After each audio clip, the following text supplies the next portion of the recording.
স্বাগত জানাচ্ছি নতুন একটা রিভিউ ভিডিও দেখবার জন্য। আজকে আমাদের একটা রিভিউ ভিডিও হচ্ছে রেস্টুরেন্ট নিয়ে। এটা ধানমন্ডিতে অবস্থিত। রেস্টুরেন্টের নাম হচ্ছে ওহানা ডিনার। একদম ভিন্ন ধর্মী নাম, মানে আমার কাছে ভালো লেগেছে। সবচেয়ে বড় ব্যাপার হচ্ছে তাদের যে ইন্টেরিয়র ডিজাইন, সেটা কাউকে অ্যাট্রাক্ট করবে এবং আপনাদের মধ্যে একটা মনে হবে, একটা ফিলিংস নিয়ে আসবে যে আপনি একটা হোমলি এনভায়রনমেন্টে খাবার খাচ্ছেন, সেটা লাঞ্চ হোক, ডিনার হোক কিংবা ব্রেকফাস্ট, যেটাই হোক না কেন। ওনাদের একটু বৈশিষ্ট্য আছে, ওনারা বেসিক্যালি সি ফুড বেসড আর কি ফুড আইটেমগুলো ওনাদের মনে হয় যে খুব ভালো। আমরা যে গিয়েছিলাম বেসিক্যালি ওহানা ডিনার এইখানে খাওয়ার উদ্দেশ্যে আমরা যাইনি। আমরা রেস্টুরেন্টটা আমাদের চোখে পড়লো এবং এত ভালোভাবে আমাদেরকে অ্যাট্রাক্ট করলো যে তখন আমাদের চা খাওয়ার একটা প্ল্যান ছিল। আমরা কলিগসরা মিলে গিয়েছিলাম। সো তখন আমরা এই রেস্টুরেন্টের মধ্যে ঢুকি এবং ঢোকার পরে আমার তো খুবই ভালো লেগে যায়। এক ঝলক দেখে যে এত দেখেন আপনারা, দেখে আপনার মনে হবে একটা হোমলি একটা এনভায়রনমেন্ট। আপনি কোনো একটা প্রফেশনাল কিংবা ইউজুয়ালি বিজনেস ওরিয়েন্টেড যে রেস্টুরেন্টগুলো হয় সেই ধরনের কোনো একটা ফিলিংস আপনার মধ্যে আসবে না। থিমটাই হচ্ছে একটা হোমলি এনভায়রনমেন্ট দিবে আপনাকে। আর এখানে হচ্ছে লং টাইম থাকে, যেখানে ডেকোরেশন ছোট ছোট পিসগুলো আছে এক্সক্লুসিভ এবং প্রত্যেকটার পেছনে ওনাদের হিস্ট্রি আছে, গল্প আছে, স্টোরি আছে। প্রত্যেকটা এই যে ছোট ছোট ডেকোরেশনগুলো আছে, ছবিগুলো আছে, দেয়ালের মধ্যে বিভিন্ন ধরনের, মানে কত যে সুন্দর করে আমার ছোট্ট একটা এনভায়রনমেন্টের মধ্যে এরকম যে একটা বাসার থিম দিয়ে রেস্টুরেন্ট করা যায়, এটা আসলে আমার মাথায় কখনোই আসেনি। এই জায়গাটা দেখে আমার ভালো লেগেছে। আমরা যেখানে বসছিলাম খুব কমফোর্টফুলি আমরা বসেছি, ভালো লেগেছে আমাদের কাছে। এবং ওনাদের কাছে যেটা আমরা অর্ডার করেছিলাম সেটা হচ্ছে চা করেছিলাম, পাশাপাশি বোধহয় আইসক্রিমও করেছিলাম। আই ফরগট, এটা অনেকদিন আগের একটা ভিডিও, আমি এডিট করতে দেরি হয়ে গেছে। আসলে শখের বসে আমার এই রিভিউ ভিডিওগুলো করা পরিচিতদের। আমার কলিগরা মিলে বেশ ভালো রকম একটা কোয়ালিটি টাইম আমরা স্পেন্ড করেছি। আমরা আড্ডা দিয়েছি, ফান করেছি। তারপর ইট ওয়াজ গ্রেট ডে। এটা যতদূর এই হয়, এটা হচ্ছে রোজার মধ্যে আমরা গিয়েছিলাম, রাইট, রোজার মধ্যে গিয়েছিলাম।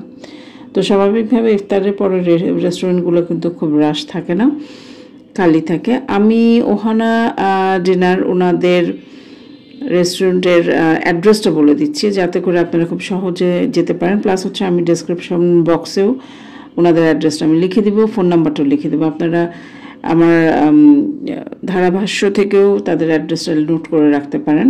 সেটা হচ্ছে house number 133, road number 9A new, captain road, Shankar behind Bangladesh eye hospital, Dhanmondi, Dhaka.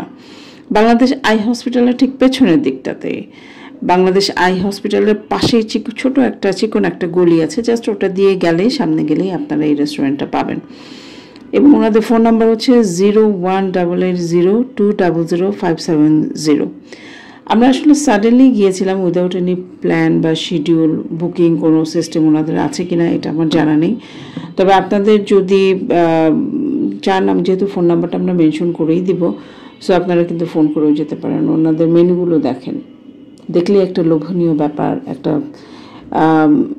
Appetite, একটা এই ব্যাপার ফিলিংসটা চলে আসে।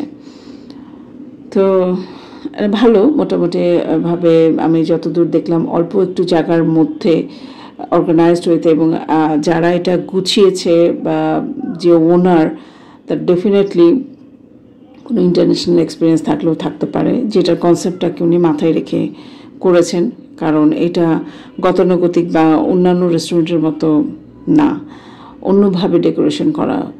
এবং ওনার এই ডেকোরেশনের পেছনে বোঝা যায় যে এক্সপেন্স উনি যথেষ্ট করেছেন এবং উনি যথেষ্ট রকম শৌখিন, পছন্দ করেন ইন্টেরিয়র ডিজাইনের উপরে আরেকটু অ্যাট্রাকটিভলি প্রেজেন্ট করা, এই জিনিসগুলো উনি খুব পছন্দ করেন। খাবারের রিভিউটা আসলে ওইভাবে, আমি বারবারই বলছি যে খাবারের রিভিউটা আমি ওইভাবে দিতে পারছি না, বিকজ আমরা যেটা খেয়েছিলাম সেটা হচ্ছে আইসক্রিম ছিল, চা ছিল, আর আরেকটা কি আইটেম আমি ভুলে গেছি, বাট এখানে দেখেন কফি আছে, প্রাইসগুলো দেওয়া আছে, আমি প্রায় সহকারেই দেখাচ্ছি। সো যারা একটু পছন্দ করেন ডিফারেন্ট একটা এনভায়রনমেন্টে, হোমলি এনভায়রনমেন্টে বসে চা খাবেন, আড্ডা দিবেন, গল্প করবেন, তারা আমার মনে হয় এই রেস্টুরেন্টটায় গিয়ে দেখতে পারেন। আমার কাছে যেটা ভালো লাগে, আসলে আমি কিন্তু কোনো ব্র্যান্ড প্রমোটার বা এরকম কোনো কিছু না, প্রফেশনাল কোনো ব্লগার না। আমি যেখানে যাই আমার যদি সেই জায়গাগুলোর খাবার পরিবেশ যেটাই হোক কিংবা যে কোনো প্রোডাক্ট পারচেজ করি সেটা যদি ভালো লাগে তাহলে আমি সেটা রিভিউ দিই।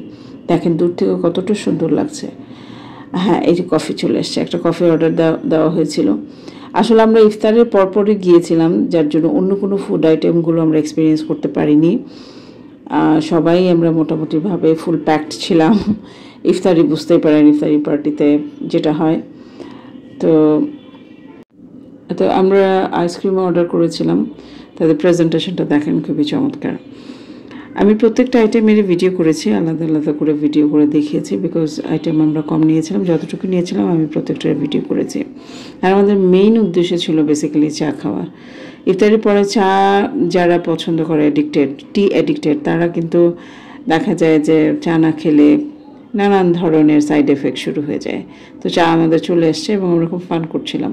আমি ওদেরকে খেতে দিচ্ছিলাম না, বলছি না আগে আমি ভিডিও করব, তারপরে যার যার মতো নেবে। তো এটা দেখে আমার টিমমেটের একজন টেবিল নাড়া দিচ্ছিল যে ছবি ভালো আসবে।